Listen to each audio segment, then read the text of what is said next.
ध्यानाभ्यास के लिए कृपया अपने नेत्रों को बंद कर लीजिए।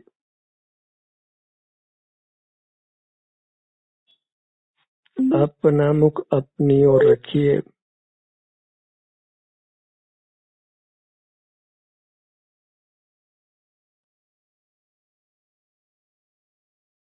आपका सुख आप में ही है, इसलिए इधर उधर नहीं देखना है।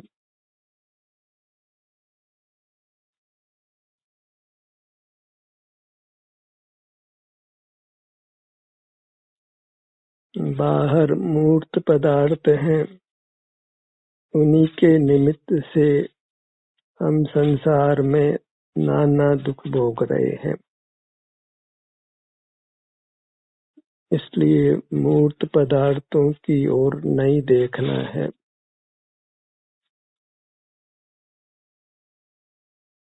इंद्रिय ज्ञान के निरोध से ही मोक्ष मार्ग बनता है।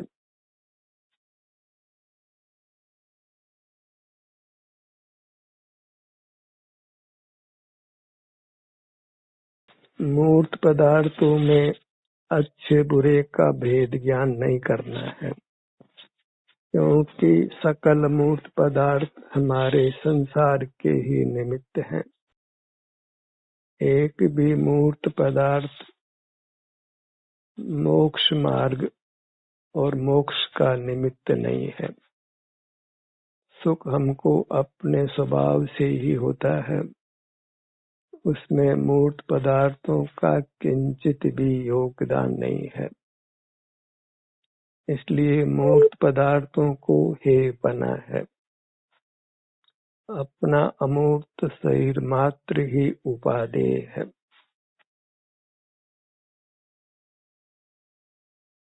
मूर्त पदार्थों को देखना जानना सब ही हे है। किसी मूर्त पदार्थ को देखना अच्छा, किसी मूर्त पदार्थ को देखना बुरा, ऐसा भेद ज्ञान नहीं करना है। सकल मूर्त पदार्थों को देखना जानना बंद करना है और अपनी अमूर्त काया का अनुभव करते हुए रहना है।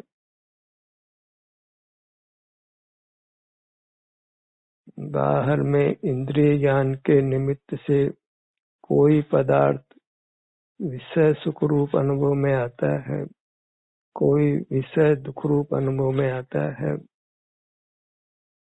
तो इंद्रिय ज्ञान और इंद्रिय ज्ञान के विषयों में भेद ज्ञान नहीं करना है, क्योंकि दोनों स्थितियों में हम संसार में ही रुकते हैं।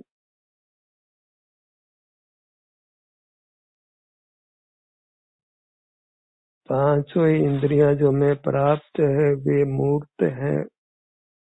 उनकी पराधीनता से मूर्त पदार्थों को देखना जानना नहीं है। मूर्त पदार्थ इंद्रियों की सहाय से जो इंद्रिय ज्ञान उत्पन्न होता है वह सकल ही हेय है, उसमें अच्छे बुरे का भेद ज्ञान नहीं करना है। इंद्रिय ज्ञान के जितने भी विषय हैं उनमें शुभ अशुभ का भेद ज्ञान नहीं करना है। इंद्रिय ज्ञान और इंद्रिय ज्ञान के विषय सब हेय है। इन तीनों का ही हमको निरोध करना है, उसी से हम जितेंद्रिय होते हैं, मोह की सेना को जीतते हैं। इनके प्रतिपक्ष अपना अमूर्त शरीर है। हम शरीराकार होने से शरीर है और शरीर अंगोपांग रूप होता है, इसलिए हमारे अंगोपांग हैं और हमें अंगोपांगों में ही सुख दुख का अनुभव होता है, तो वह सुख दुख हमारा ही परिणाम है। इस प्रकार हम बाह्य जगत से अपने को विमुख करते हैं और अपने ही अमूर्त शरीर के सन्मुख करते हैं, तो मोक्ष मार्ग बनता है। हम मूर्त कर्मों से छूटते हैं और इस प्रकार जब सकल मूर्त कर्मों के छूट जाते हैं तो फिर मूर्त शरीर पुनः प्राप्त नहीं होता। हमें मूर्त शरीर पुनः नहीं पाना है। सारा दुख मूर्त शरीर के संबंध से है। इसके कारण वध बंधन भूख प्यास नाना कसाय परिणाम नाना पाप परिणाम आहार भय मैथुन परिग्रह संज्ञाएं सब इस मूर्त शरीर की सहाय से होती है। तो मूर्त शरीर से छूटना है ऐसी दृढ़ भावना करना है। मुझे मूर्त शरीर नहीं चाहिए, ये मेरा रूप नहीं है।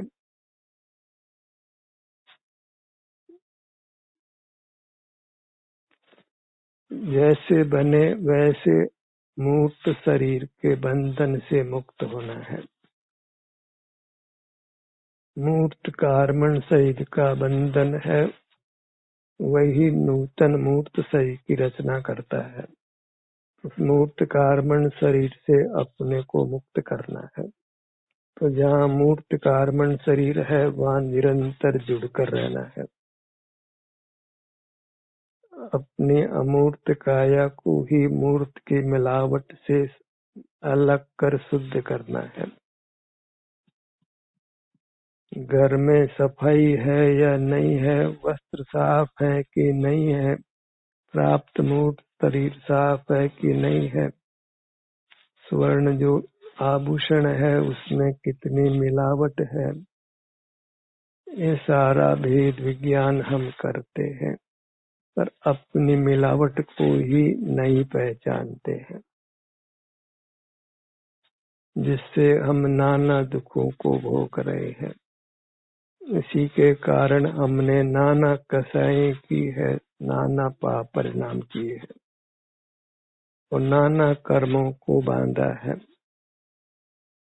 एक ही लक्ष्य जिसके पीछे हमको पूरी शक्ति से लग जाना है कि हमको ये मूर्त शरीर नहीं चाहिए, तो मूर्त कर्म का बंधन नहीं चाहिए, तो मूर्त पदार्थों का आश्रय नहीं करना है।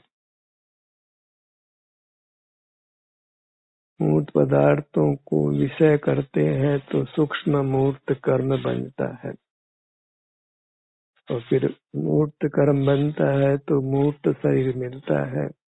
इंद्रियां मिलती है तो इंद्रियों में सहज ही इंद्रियों के विषय जानने में आते हैं। तेज आवाज हो, तेज गंध हो, तेज सर्दी गर्मी पड़ती हो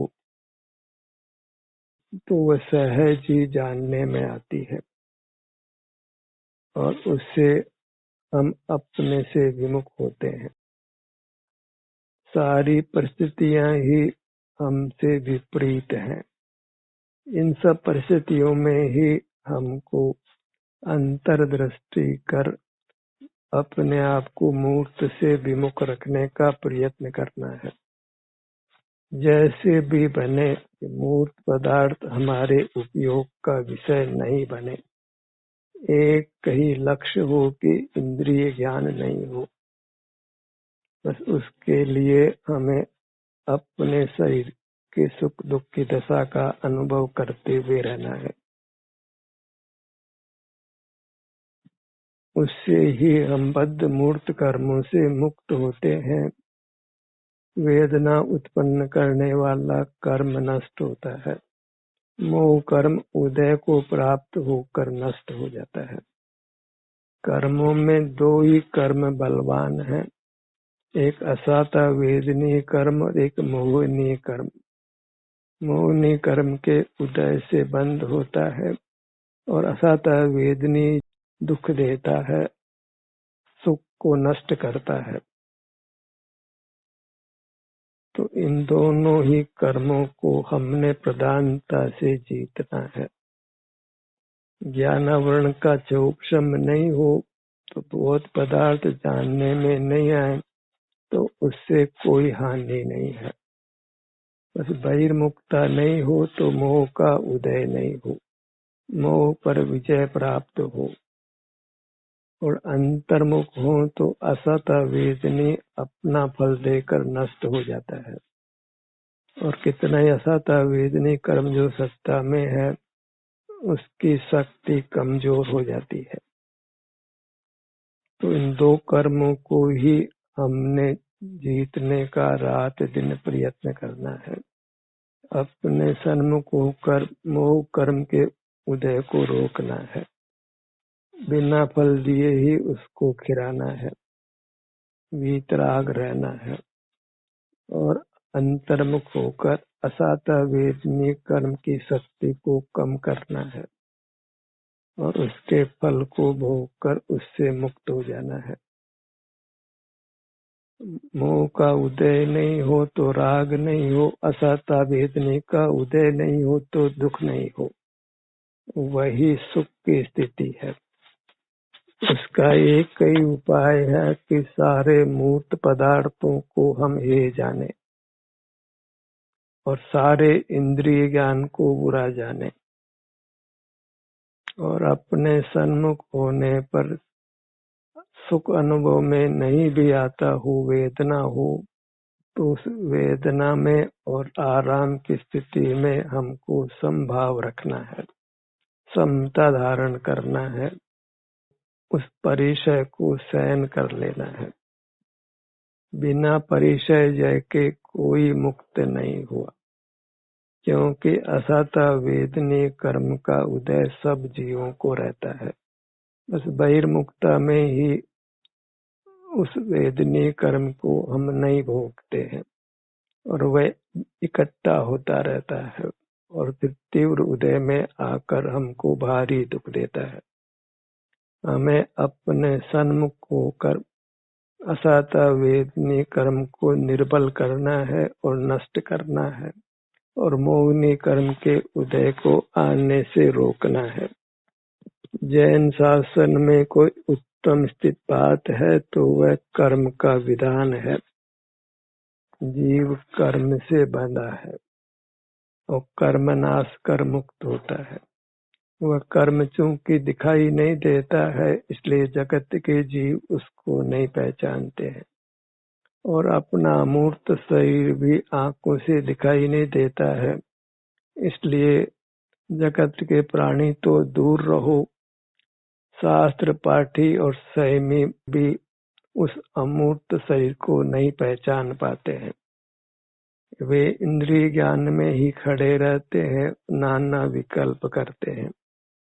मूर्त पदार्थों में इंद्रिय ज्ञान में ही भेद ज्ञान करते रहते हैं, अंतर्दृष्टि नहीं करते हैं। अपनी अमूर्त काया और उसके सन्मुख होने से होने वाली शांति वीतरागता को नहीं पहचानते हैं, और अंतर में आने पर जो वेदना होती है, अनुभव में आती है, उसको आर्त ध्यान मानकर उसके सन्मुख नहीं रहते हैं, बहिर्मुख रहते हैं, तो वह कर्म और अधिक बलवान होता है, और न तो मोह पर विजय होती है, न वेदनी कर्म पर विजय होती है। जितना भी धर्म के नाम पर जीव फिर प्रयत्न करता है तो धर्म दूर ही जाता है, धर्म की उपलब्धि नहीं होती है।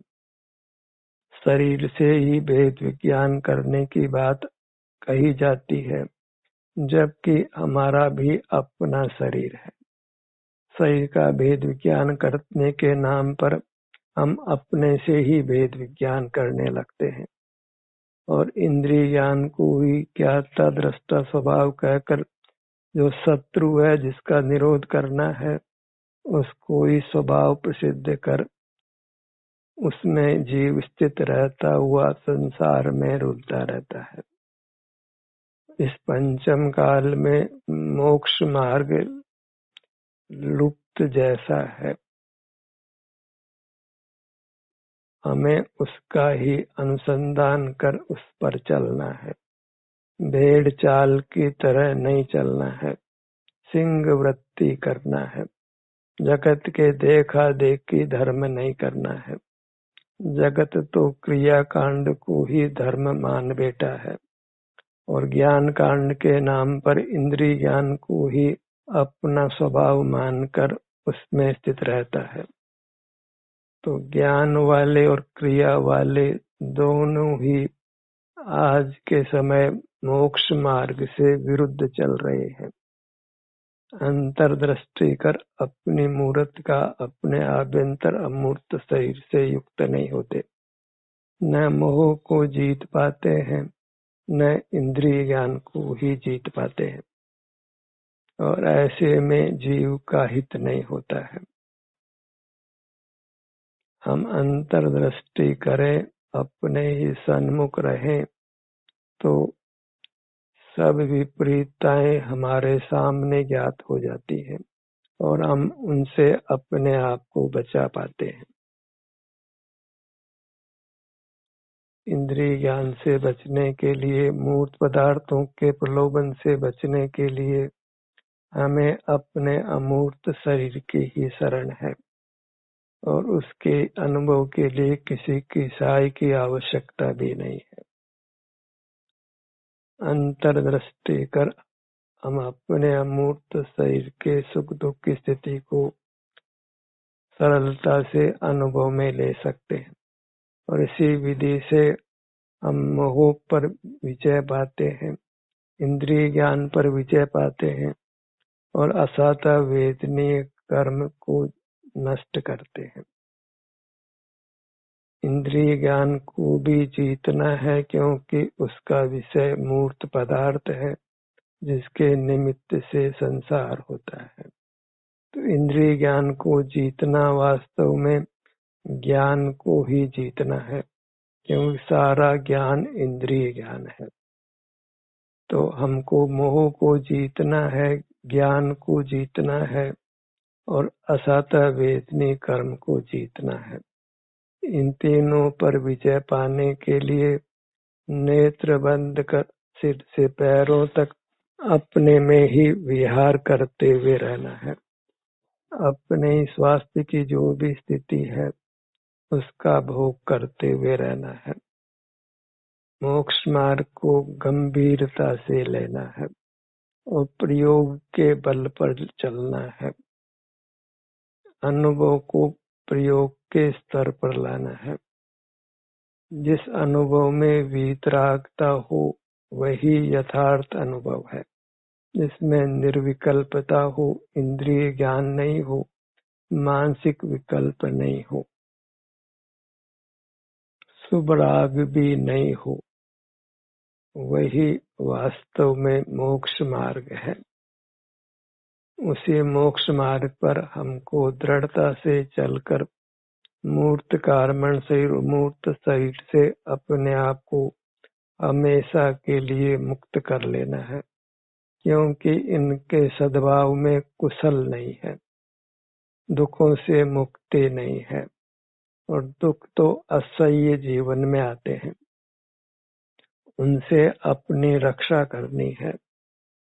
उसके लिए कर्म का नाश करना है। कर्म नाश करने के लिए अपने क्षेत्र में कर्म है तो अपने क्षेत्र में बने रहना है, प्रयत्न करना है, प्रमाद नहीं करना है। अपने क्षेत्र में बने रहने के लिए कमर कस लेना है, पूरी शक्ति से खड़े होना है। उसी से हम वीर होते हैं, अतिवीर होते हैं, महावीर होते हैं। वीरता कोई शारीरिक बल का नाम नहीं है, वीरता नाम इंद्रिय ज्ञान का निरोध करने रूप है। वीरता नाम अंतर में आकर अगर वेदना हो तो उसको शांति से सहन करने रूप है। तो वीरता राग आदि की उत्पत्ति नहीं हो, इसके लिए मूर्त से विमुख रहकर अपने अमूर्त शरीर के सन्मुख रहने रूप है। इसी से हम उत्तम और शाश्वत सुख को प्राप्त करेंगे, मूर्त के संबंध को छोड़ेंगे और मोक्ष अवस्था में मूर्त का ज्ञान नहीं होगा, संसार नहीं होगा। मूर्त के ज्ञान को ही हमने दूर करना है, उसकी भावना छोड़ना है, उसको बुरा जानना है। मूर्त पदार्थों को बुरा जाने, मूर्त पदार्थों के ज्ञान को बुरा जाने तो फिर मोक्ष होने में देर नहीं है। ध्यान का सत्र यही समाप्त होता है।